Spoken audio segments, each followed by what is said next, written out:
Oke, bismillah. Assalamualaikum warahmatullahi wabarakatuh. Bertemu kembali di channel YouTube saya, channel Miftahun Ni'am. Apa kabar Bapak Ibu semuanya calon jemaah haji yang dirahmati oleh Allah? Bagaimana kabarnya? Semoga Allah Ta'ala senantiasa memberikan kesehatan, kemurahan rizki, dan juga keberkahan di setiap aktivitas Bapak Ibu. Dan juga semoga Allah Ta'ala menambahkan rizki Bapak Ibu semua untuk bisa digunakan untuk beribadah kepada Allah Ta'ala.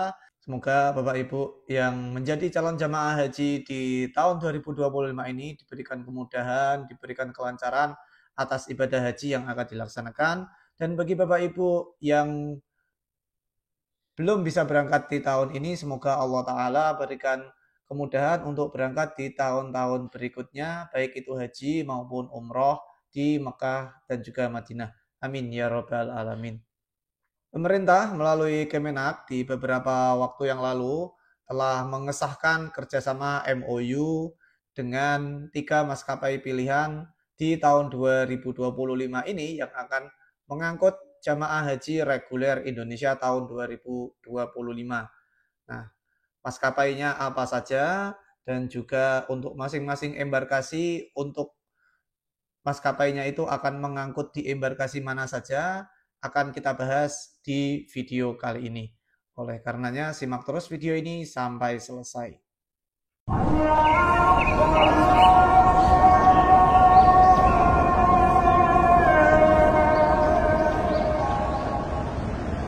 Sebelum kita mulai videonya, izinkan saya untuk memperkenalkan diri terlebih dahulu. Nama saya adalah Miftahun Ni'am.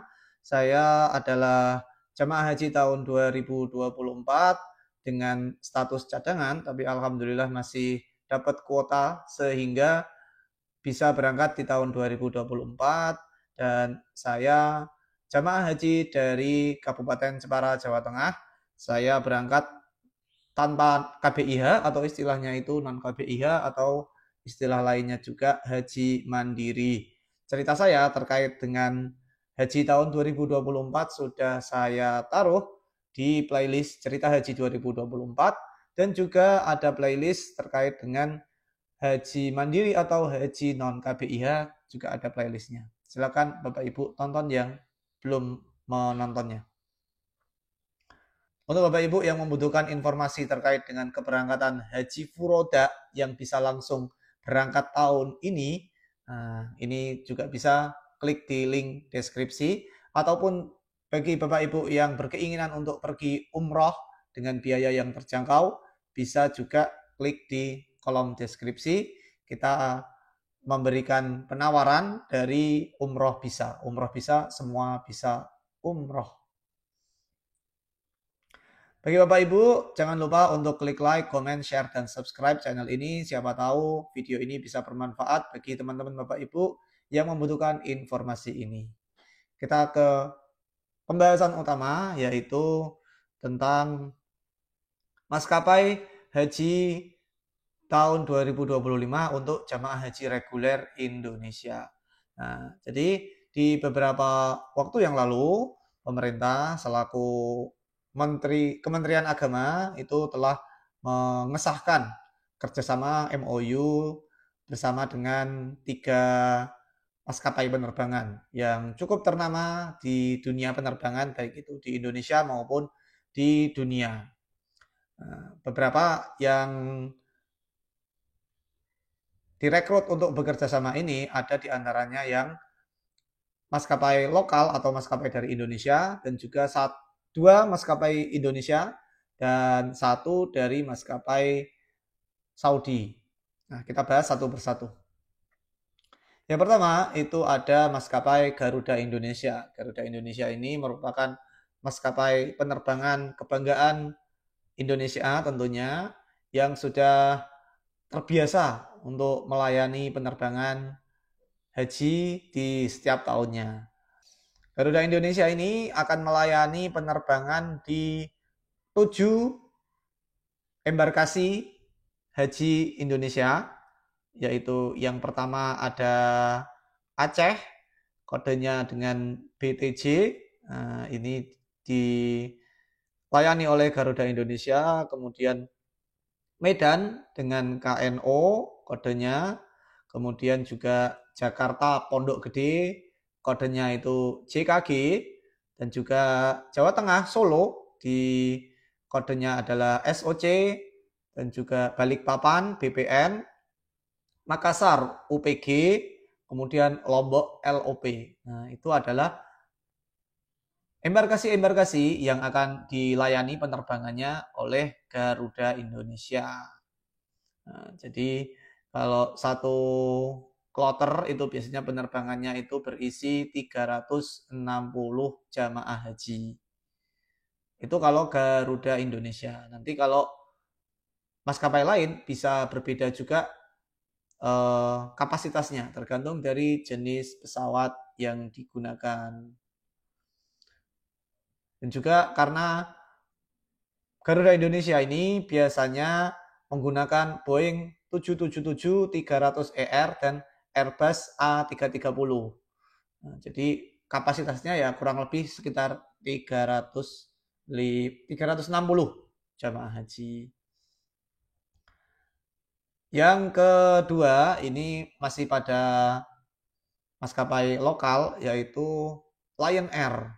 Nah, Lion Air ini untuk pertama kalinya di tahun ini mereka bisa melayani penerbangan haji Indonesia. Jadi Lion Air ini melayani keberangkatan hanya di 2 embarkasi, yaitu Padang dengan PDG kodenya dan juga Banjarmasin dengan kodenya BDC. Nah, Lion Air ini menggunakan pesawat yang hampir sama dengan Garuda Indonesia. Jenis pesawatnya itu Airbus 330 dengan kapasitas sekitar 423 penumpang. Nah, entah nanti untuk porsi jamaah hajinya yang bisa terangkut dalam satu penerbangan itu berapa, atau mungkin sama dengan Garuda Indonesia atau tidak. Wallahu a'lam, nanti kita akan tunggu perilisan resminya. Kemudian untuk yang maskapai ketiga yang terakhir, ini ada Saudi Airline. Nah, Saudi Airline ini akan melayani penerbangan di 5 embarkasi, yaitu pertama adalah Batam, kodenya BTH, kemudian Palembang, kodenya PLM, kemudian Jakarta Bekasi, kodenya JKS, kemudian Kertajati, Jawa Barat, ini kodenya adalah KTJ kalau tidak salah. Kemudian ada Surabaya dengan kodenya SUB. Nah, Saudi Arabia ini pengalamannya memang cukup banyak dalam melayani jamaah haji, terutama di jamaah haji Indonesia. Saudi Airline ini terkenal dengan keprofesionalismenya, jadi juga pelayanannya juga cenderung lebih bagus karena tarafnya juga sudah internasional. Garuda Indonesia juga bagus tapi. Nah, dan Saudi Airline ini biasanya kuotanya itu untuk jamaah bisa lebih dari 360 jamaah. Kalau tahun kemarin bisa 400-an itu satu kali penerbangan. Sementara pengalaman saya tahun kemarin, saya berangkat dari SOC Jawa Tengah, Solo, dan berangkatnya menggunakan pesawat Garuda Indonesia. Nah, itu kuotanya juga satu penerbangan, itu jumlahnya 360 jamaah. Nah, itu juga pengalaman saya, menurut saya ketika menaiki Garuda itu, ya ala kadarnya lah. Videonya juga sudah pernah saya upload di channel ini. Dengan kapasitas kabin yang cukup untuk postur tubuh saya, tinggi 163 cm, kemudian juga legroom tempat kaki ini bersandar itu ya cukup aja meskipun agak sempit.